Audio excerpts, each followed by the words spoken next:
Assalamualaikum warahmatullahi wabarakatuh. Saya Dewi Nur Aini dari KPI semester 4 akan mempresentasikan makalah Al-Quran dan Sains yang berjudul 40 karakter lebah yang harus dimiliki oleh setiap mukmin berdasarkan Quran Surat An-Nahl ayat 68 dan 69. Kenapa kita harus berguru kepada lebah dan bukan lalat? Dua jenis binatang ini sama-sama serangga, tetapi memiliki perbedaan yang jauh dan mencolok. Dalam kehidupannya, lalat tidak selektif, sedangkan lebah benar-benar selektif. Lalat tidak serapi lebah. Serangga penyebar penyakit ini tidak memiliki rumah, sehingga hidup seenaknya. Setiap makanan yang dihinggapi lalat, di situ ada bakteri yang ia tinggalkan. Apa saja bisa dimakan oleh lalat, tidak peduli najis maupun tidak. Sedangkan lebah menempuh hidup dengan begitu terencana dan rapi. Ia tidak ceroboh dan tidak sembarangan karena menyangkut keselamatan dan keberlangsungan hidupnya. Arti dari Quran Surat An-Nahl ayat 68 dan 69 adalah, dan Tuhanmu mewahyukan kepada lebah, buatlah sarang-sarang di bukit-bukit, di pohon-pohon kayu, dan di tempat-tempat yang dibikin manusia. Kemudian makanlah dari tiap-tiap macam buah-buahan, dan tempuhlah jalan Tuhanmu yang telah dimudahkan bagimu. Dari perut lebah itu keluar minuman madu yang bermacam-macam warnanya. Di dalamnya terdapat obat yang menyembuhkan bagi manusia. Sesungguhnya pada yang demikian itu benar-benar terdapat tanda kebesaran Tuhan bagi orang-orang yang memikirkan. Mengapa Allah Subhanahu wa Ta'ala memberi wahyu kepada lebah, tidak kepada burung atau hewan bersayap lainnya? Karena ada 40 macam karakter lebah yang mengunggulkan, sehingga Allah lebih memilih lebah dibandingkan hewan lainnya. Semua karakter lebah itu termasuk karakter yang baik, terpuji, lembut, indah, mulia, dan seterusnya. Semua itu ada dan harus ada pada diri setiap manusia.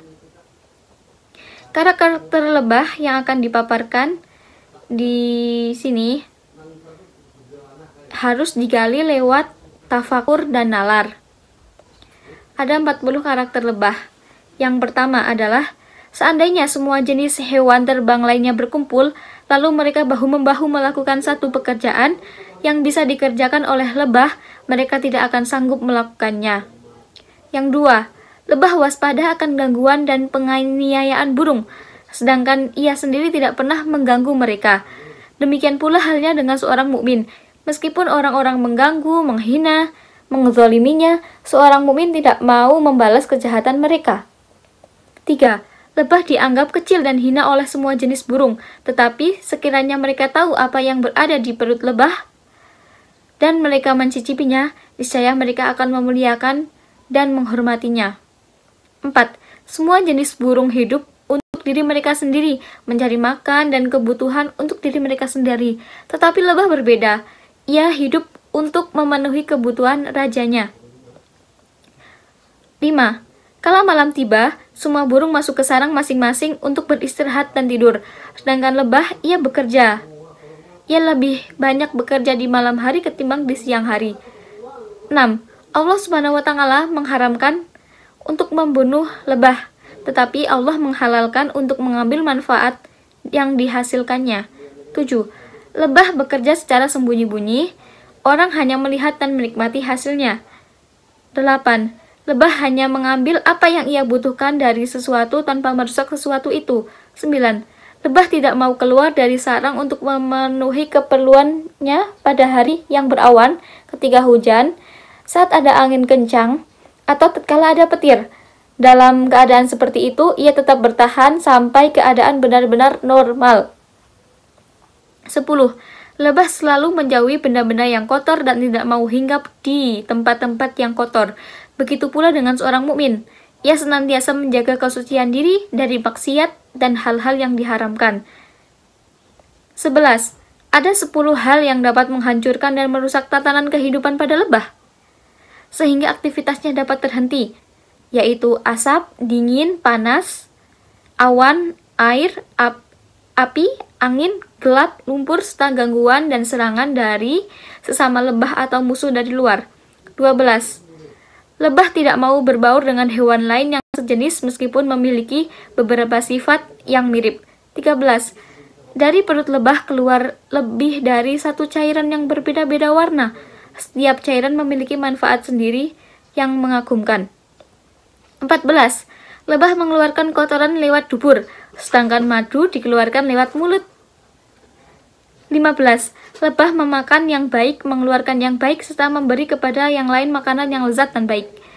16. Lebah lebih hinggap di ranting. Lebah bila hinggap di ranting atau dahan pohon tidak pernah mematahkannya. Bila menengguk sedikit air sesuai kebutuhannya, lebih tidak menyebabkan air yang ditinggalkan menjadi keruh. Bila menghisap sari bunga, lebah tidak merusak bagian bunga lainnya. 17. Jika ada orang yang coba mengusik lebah, mengganggu ketenangan dan kehidupannya dengan mempermainkan atau merusak sarangnya, lebah pasti tidak akan tinggal diam. Ia pasti akan menyengat orang yang usil itu. Sebaliknya, jika seorang berdamai dengan lebah, tidak mengusik ketenangannya, ia tak mengganggu kehidupannya, maka lebah pun tidak akan berbuat apa-apa terhadapnya. 18. Lebah kita lihat selalu terbang di tanam-tanam bunga. Lebah kita lihat selalu terbang di taman-taman bunga dan mengintari tempat-tempat yang wangi di pinggir-pinggir sungai atau di warung-warung yang menjual makanan manis. 19. Lebah bila hinggap di atas sekuntum bunga tidak akan beranjak sebelum benar-benar kenyang menghisap sari bunga. Ia lebih memilih mati daripada pulang sebelum memperoleh apa yang ia cari. 20. Di musim semi dan musim panas, lebah memindahkan cadangan makanannya di luar ke dalam sarang hingga penuh. Sedangkan ia sendiri tinggal di luar sarang. Di musim dingin, ia akan masuk ke sarangnya dan berdiam diri di dalam sambil menata kembali ruang sarangnya. 21. Lebah makan dari hasil kerja kerasnya sendiri dan memberi yang lain dari jerih payahnya sendiri. Ia tidak pernah mengganggu milik hewan lain, bahkan matanya tidak pernah melirik sesuatu yang bukan miliknya. 22. Ketika di dalam sarangnya tidak ada sesuatu yang dapat ia makan, lebah tidak akan masuk ke sarang lebah yang lain untuk mencari makan. Jika di dalam sarangnya ada sesuatu yang ia makan, ia makan. Jika tidak, ia pun menahan lapar. 23. Lebah tidak bekerja berdasarkan pendapat sendiri atau menurut keinginan pribadi, melainkan berdasarkan petunjuk sang pemimpin. Ia hanya mengikuti apa yang telah digariskan oleh sang raja dan tidak keluar dari aturannya.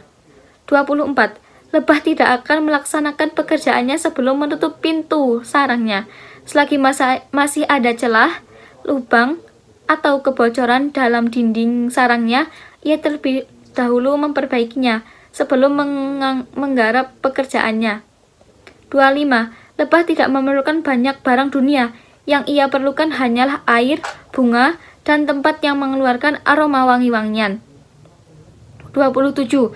Lebah mempunyai 3 keadaan, yaitu terbang dengan sayap, bekerja dan bergerak dengan tubuh, dan diam beristirahat. 28. Lebah akan mati-matian mengejar orang yang mengambil barang miliknya. Kemanapun orang itu lari, ia pasti akan mencegah orang yang hendak mengambil harta miliknya berupa sarang dan madu.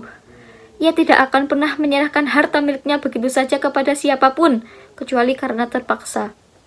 29. Semua jenis burung menjadi najis begitu mereka mati, dan tempat mereka mati juga menjadi najis. Lain halnya dengan lebah. Selagi hidup dan sesudah mati, ia tetap suci. 30. Makanan yang paling manis dan menggugah selera di dunia ini adalah madu yang dihasilkan oleh lebah.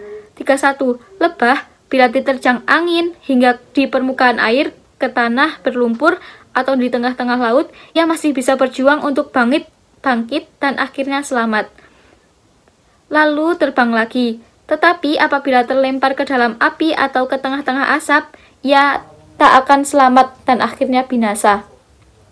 32. Semua burung dapat dipikat oleh biji-bijian yang disimpan di dalam perangkap, sedangkan lebah tidak bisa dipancing dengan apapun, kecuali dengan madu. Begitu perangkap dipasang di dalam madu, ia mati di dalamnya. 33. Setiap kelompok lebah memiliki seorang pemimpin. Selama sang pemimpin berada di tengah-tengah mereka, musuh tidak akan berani mengusik dan tidak akan coba-coba mengambil milik mereka.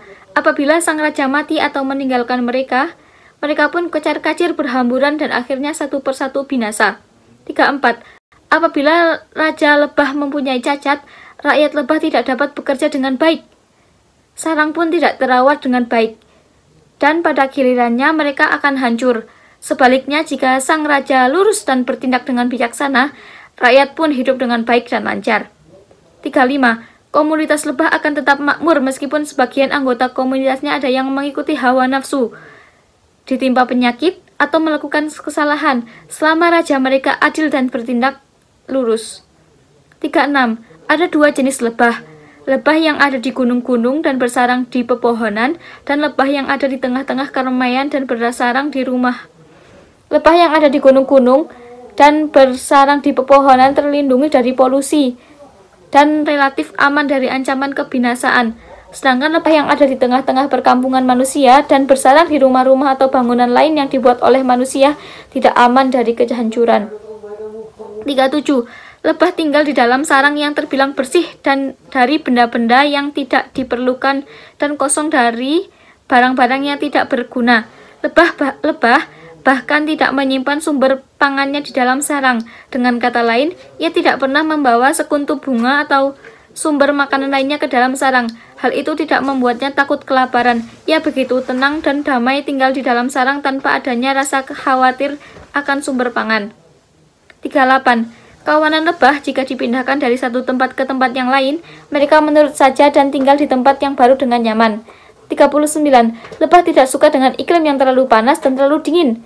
Itu karena baik iklim yang terlalu panas maupun terlalu dingin, keduanya dapat mengganggu, bahkan menghancurkan tatanan kehidupan mereka. 40. Lebah takut akan dua hal, yaitu terik matahari yang menyengat di musim panas dan dingin yang menusuk di musim dingin. Begitu juga halnya dengan seorang mukmin.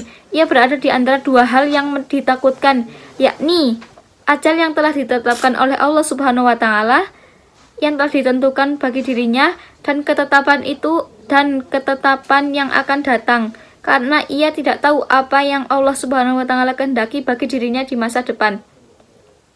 Rasulullah SAW juga bersabda, seorang mukmin laksana lebah. Ia memakan yang baik-baik, mengeluarkan yang baik-baik, serta hinggap di ranting tanpa mematahkannya. Inilah salah satu sifat mukmin. Ia memakan hanya yang baik dan memberi makan kepada yang lain pun dengan yang baik. Ia orang baik dan memberikan kebaikan bagi sesamanya. Ia memberi tanpa meminta, berlapang dada, bersikap santun, dan jauh dari keinginan menyakiti orang. Dimanapun berada, ia takkan pernah membuat kerusakan. Tak heran jika prasangka orang terhadapnya hanya prasangka yang baik. Dengan sifat-sifat inilah segolong kaum mukmin dikenal. Sekian presentasi dari saya, kurang lebihnya mohon maaf. Wassalamualaikum warahmatullahi wabarakatuh.